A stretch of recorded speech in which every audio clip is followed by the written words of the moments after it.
Hello സുഖല്ലേ? കുറെ ആൾ ചോദിക്കുന്നുണ്ട് ബെഡ് സ്പേസ് ഉണ്ടോ നമ്മളാടിന്. ഇവിടെ ഇല്ല കേട്ടാ, ഇത് കമ്പനി റൂമാണ്. അതുപോലെ ഇനിയും കാട്ടി നല്ല രീതിയിൽ ഫുഡ് ഉണ്ടാക്കുന്നവരായിരിക്കും. നിങ്ങൾക്ക് ഒന്ന് ട്രൈ ചെയ്തൂടെ? ട്രൈ ചെയ്ത് നോക്ക്, നല്ല പാല് വെച്ചിട്ട് തോന്നി. ഇവരൊക്കെ ഒന്ന് പുറത്തേക്ക് ഇറങ്ങിയാൽ ചെറിയ ചെറിയ സാധനങ്ങൾ വാങ്ങാണ്ടല്ലോ ഇവർക്ക്.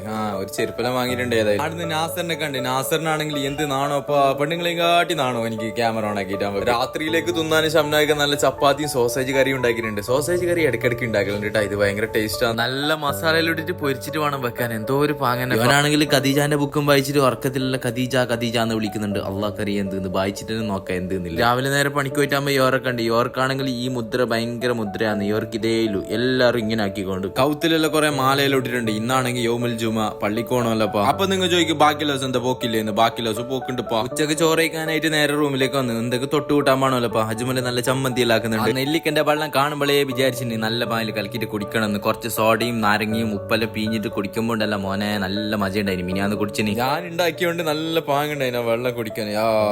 അതെല്ലാം കഴിഞ്ഞിട്ട് നേരെ പള്ളിയിൽ പോയിട്ടാ. ഭയങ്കര ചൂടുപ്പാ. സൂര്യനെല്ലാം ഇങ്ങനെ തളേന്റെ ഉള്ളിലേക്ക് തന്നെ എത്തുന്നു. അജ്മലിനാണെങ്കിൽ ഭയങ്കര ആഗ്രഹം ഉണ്ടായിരുന്നു. ഒന്ന് പായസാക്കി തരോ എന്ന്. മിനിയാന്നേണ്ട് ചെല്ലുന്ന. അപ്പൊ എനിക്ക് എന്തായാലും ഉണ്ടാക്കി കൊടുക്കാന്ന് വിചാരിച്ചു. ഡബിളോസിന്റെ സദ്യപാലയുടെ പായസം ഉണ്ടായിരുന്നു. അതിട്ടിട്ട് നല്ല പാലിൽ പായസം ഉണ്ടാക്കുന്നത്. ഇത് കുറച്ച് സബൂറോടെ ഇങ്ങനെ കുറുക്കി എടുക്കണം കേട്ടോ. അങ്ങനെയാണ് നല്ല ടേസ്റ്റിൽ കുടിക്കാം. അങ്ങനെ എല്ലാവരും ഒഴിച്ചിട്ട് നല്ല രീതിയിൽ കുടിക്കാൻ തുടങ്ങിട്ടാ. അപ്പൊ ഓക്കെ ബൈ.